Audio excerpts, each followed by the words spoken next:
When I was a kid, my dad used to take me on trips to the Czech Republic. Having worked in the Eastern Communist bloc, I guess he couldn't help but take regular trips there. And then, of course, there is the added bonus that in the early days after the collapse of the Communist bloc, stuff was really cheap as fuck. You could buy an entire box of Samson beer for €2, roughly $3. And believe me, those Czechs make a damn fine brew. I have a lot of childhood memories, consequently, from family trips to Krumlov and Budvičke, and I try my best to visit these places as often as I can too. One of the things I remember most was the speakers that were at almost every street corner, even in a town as small as Krumlov and Budvičke. These large speakers that were there were always silent, and it wasn't until 10 years later when I watched a documentary about North Korea that I realized what their purpose were. They existed to constantly quack communist propaganda non-stop from the early morning hours to late at night into your face, no matter if you were just doing your groceries or trying to enjoy an evening in a cafe. The glorious communist socialist utopia was in fact just a low-quality speaker system drowning out public life, intruding into every sphere of socializing activities. It must have been an almost absurd existence, living in a place where political discourse had been eroded to a bunch of phrases and buzzwords that you could only escape through the privacy of your home and which were constantly blasted into your face non-stop without a pause. But in a certain and weird way, this absurd and nightmarish scenario is repeated today by those who have nothing to add other than repetitive behavior. The only difference is that it was mandated in Czechoslovakia. However, in this video, I'd like to take your time to talk not just about the practical means by which authoritarianism is enforced. I want to talk about one of its binding agents, one of the properties of specific ideologies and beliefs that binds them into becoming violent, repressive, and authoritarian, something that at the same time can also be used against authoritarian ideologues to bring them to their downfall. I want to talk about nonsense, about gibberish, about things that don't make any sense when you look deeper into them, or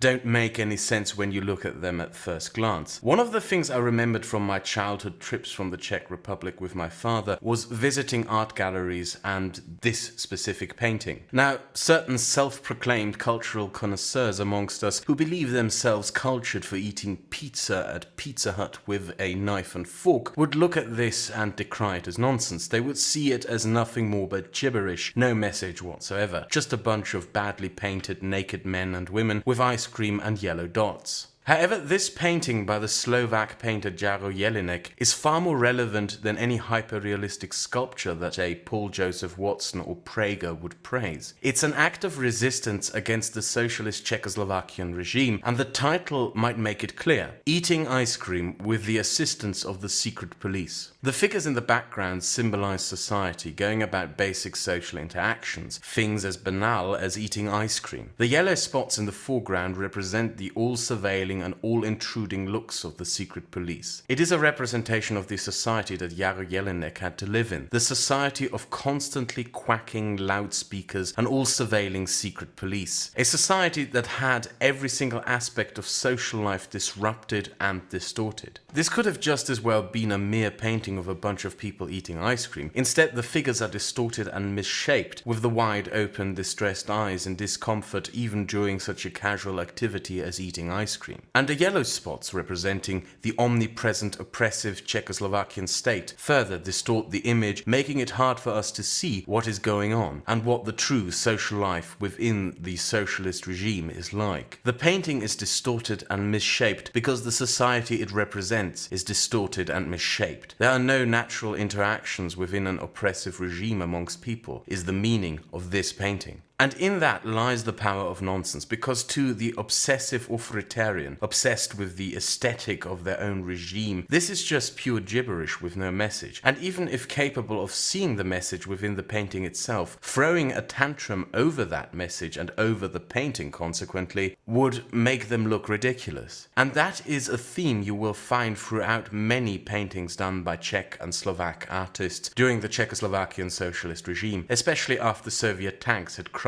the Prague Spring. The Prague Spring was a brief era of liberalization in the Czechoslovakian regime, started by the General Secretary Alexander Dubček in the 1960s, a reform package Dubček called Socialism with a Human Face. The result of it was a flourishing in cultural expression and in economic success through allowing small businesses and giving more freedom to artistic expression. The most popular artist in Czechoslovakia during that time was Marta Kubisova, and especially her song Modlitba pro Martu. I'm probably butchering the name and the title. It's a ballad encouraging the people to forget all hatred and envy and to regain their self-determination. However, the Soviet Union didn't approve of the liberalization and what came of it, and on the 20th of August 1968, Leonid Brezhnev ordered the Warsaw Pact to invade Czechoslovakia, overthrow the government, end Dubček's socialism with a human face reforms, crush all resistance, and restore Soviet control. You have probably seen many images and videos of this historic event, when Soviet tanks rolled through Prague, crushing young unarmed Czechs beneath them. The famous picture of a Czech Holocaust survivor putting on his old prison clothes and standing before a Soviet tank. The blunt force with which an ideology proclaiming to be the ideology of the people had to subdue its people by force. People like Marta Kubisova were forced to end their music career, and an entire generation of young artists who had experienced and lived freely for 3 years of their lives were forced to live under an oppressive regime. And it was through that the Czechs and Slovaks developed an artistic resistance against their regime that was unique in the Eastern Bloc. The new Czechoslovakian regime tried to dictate to its people what entertainment is, such as mass sports events called Spartakiadas, where thousands of athletes would do mass physical exercise under horrible polka music.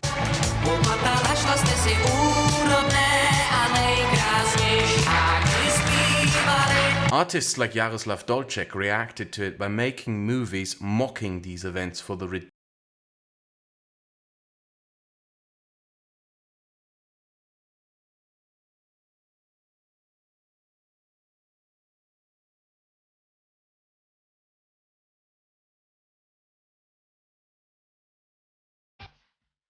You might have heard of the rock band The Plastic People of the Universe. Founded in 1968 in Czechoslovakia, it became a nuisance for the regime by hosting illegal concerts with music that the state authorities didn't approve of, eventually leading to the arrest of the band's members. But not content with that, one of the most popular TV shows of that time, a cop show titled Major Semana, that was directed under the control of the Interior Ministry, aired an episode about, and I kid you not, a terrorist rock band terrorizing Czechoslovakia.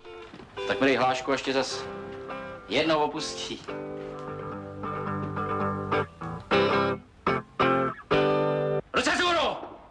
One has to imagine millions of Czechs and Slovaks turning on their TVs at evening only to collapse into uncontrolled laughter as they watch a police detective, in all seriousness, hunting a terrorist rock band. The regime had been reduced into nonsensical actions due to being driven into being obsessed with comedy and entertainment that often had little to no meaning or was meant to be critical of the regime in a way that would make it look ridiculous if they went after those mocking them. The realities were still sinister to the very end of the regime. The novelist Václav Havel was constantly surveilled 24 hours a day, even during such mundane actions as walking his dog.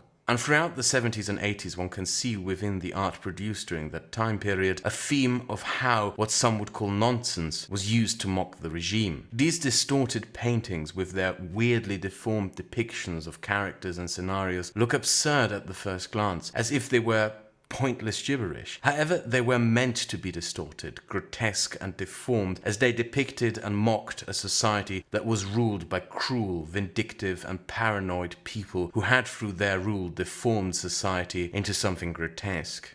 Nonsense is powerful. Doing nonsensical things with the intention of mocking the powerful and reducing them to being upset over nonsense, thereby reducing them to clowns, is an extremely effective tool. I remember during the early 2000s when neo-Nazi marches were common occurrences, one of the protest movements that sprang out into existence to counter this was the Front of German Apples, a movement about rejecting foreign fruits in favor of superior German apples that would go to neo-Nazi protests protests to, well, pretty much appeal for genetically pure and superior German apples right next to a neo-Nazi rally. And of course trying to get these people to be upset over it, which was the intention of the joke, since there is nothing as absurd and ridiculous as getting upset or even angry over a joke. One other more recent such example would be the Clinton campaign and liberal media being reduced to complaining about a little green cartoon frog as if it were an imminent threat to democracy and freedom. However, the main point to underline here is that absurdity in these cases is used to make an entirely serious point, to bring across a very serious message. The people using this nonsense know fully well that many of the things they do seem nonsensical.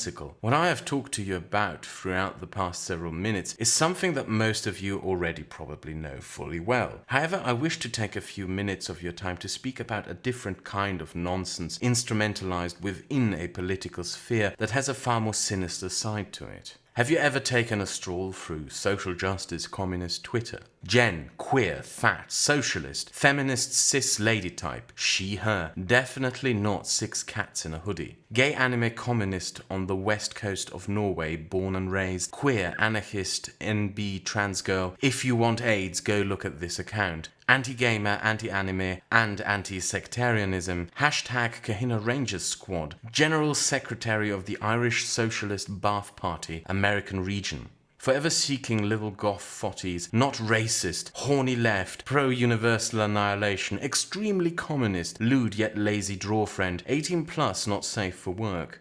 Down with the bourgeois Free Planet Alliance, glory to fully automated luxury gay space communism. A World of Warcraft universe genome, historian, Marxist Luxembourgist, presumably at large, anti-fascist internet partisan, proud American Jeremy Corbyn enthusiast.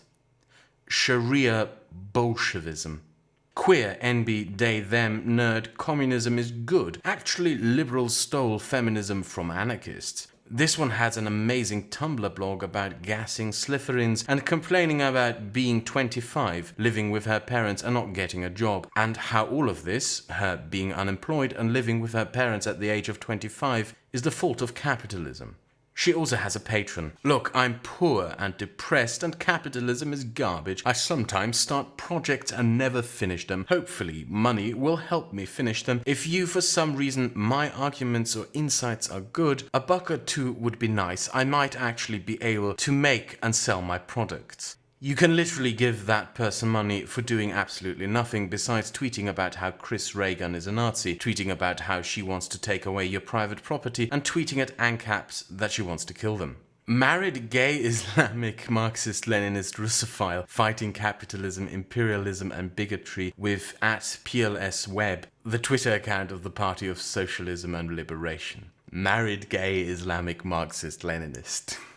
That flag in the background, by the way, is the flag of fully automated luxury space gay communism. Yes, that's a thing, and you can search for it on Twitter or Tumblr in case you want to mock it. I guess it is really easy looking at all of this to take this as nothing more than a joke. Twitter account after Twitter account filled with nothing but demented nonsense and gibberish. World press blogs on how communism is about what you can do for me and my feelings. Blog posts about how tweeting this nonsense is the cultural Marxist, for the rich. We have nothing to lose but our own collars. Yes, this is a furry Marxist sign. The furry fandom has entered a political singularity from which there is no return. The material conditions of the world are as such that the political divisions between the forces of the radical left and reactionary right will cleave even our humble fandom down the middle. The world has entered a period of upheaval in which the very foundation of the world economy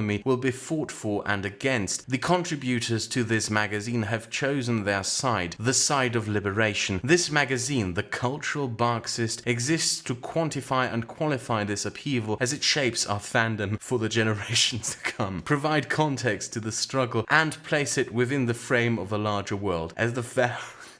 as the furry fandom inevitably rips itself into over our place in the larger world. Whether to be radical or reactionary, this magazine is your guide in the struggle for our fandom's future we will all unwillingly become part of. Well, since the furry fandom is being split in half, I wonder if there's also some fascist furry magazines somewhere out there. What all these people with their different flavors of nonsensical word salad have in common is that they sincerely believe in most of the things they proclaim on their social media accounts and protest rallies. They're not attempting to disguise some grand critique of oppressive social structures through gibberish, but have gibberish at the heart of their ideological mind map. And this is where nonsense can turn into something very sinister. I recently started reading Karl Popper's The Open Society and Its Enemies again, and in the chapter critiquing Marxism, Karl Popper points out that internal inconsistencies and contradictions within an ideology or set of beliefs consequently force an ideologue into being abrasive, hostile, and even outright violent towards all those who in any way would seek out to critique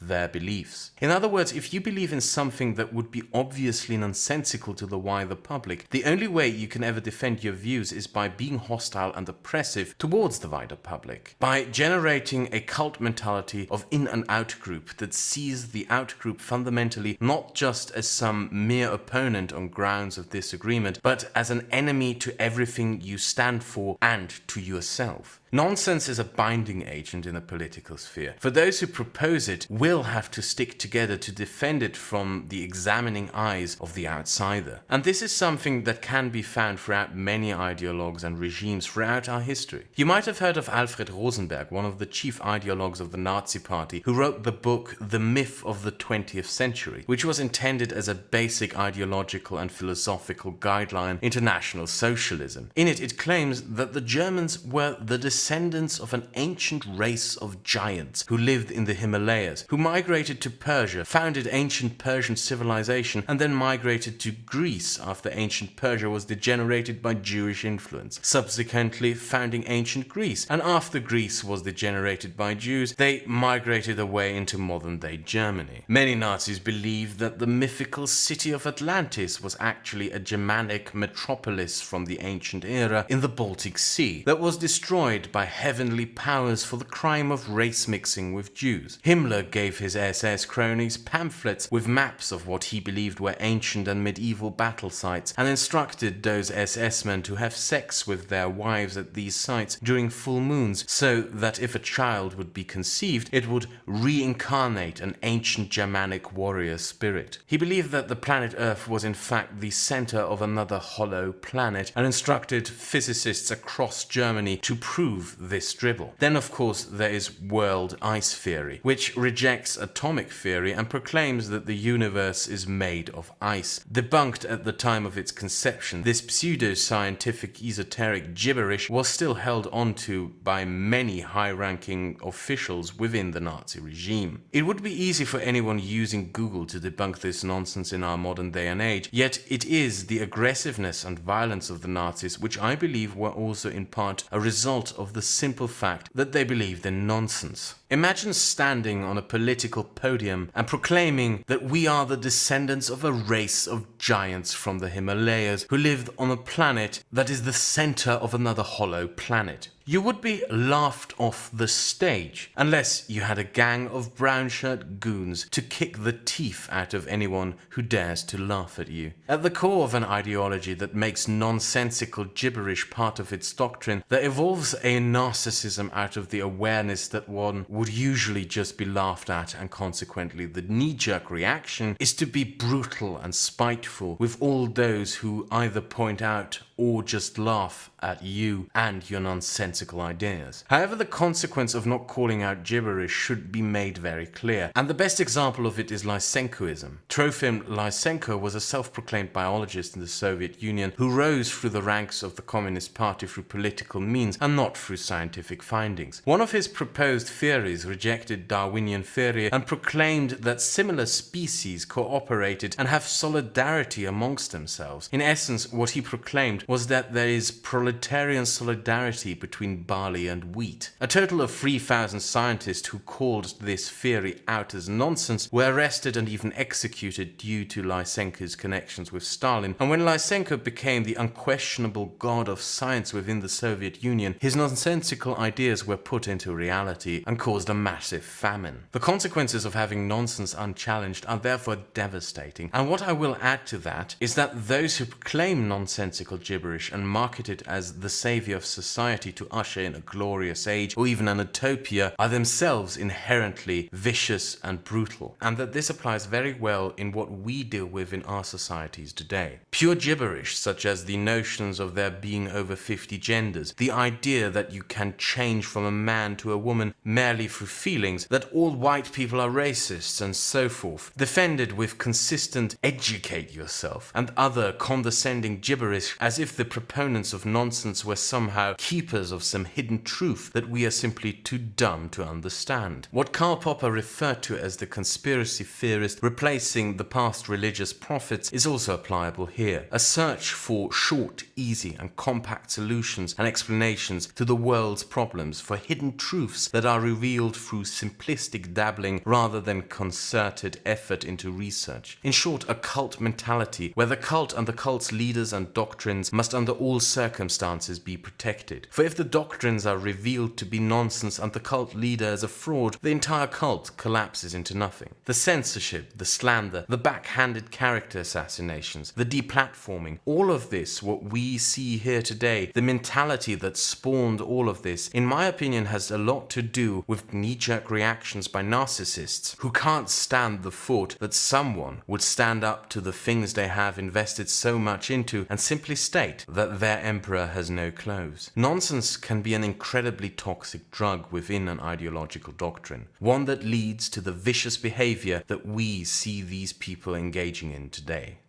If you enjoyed this video, please hit the like button and subscribe. And maybe, if possible, consider becoming a patron or making a one-time donation via PayPal. Links in the description.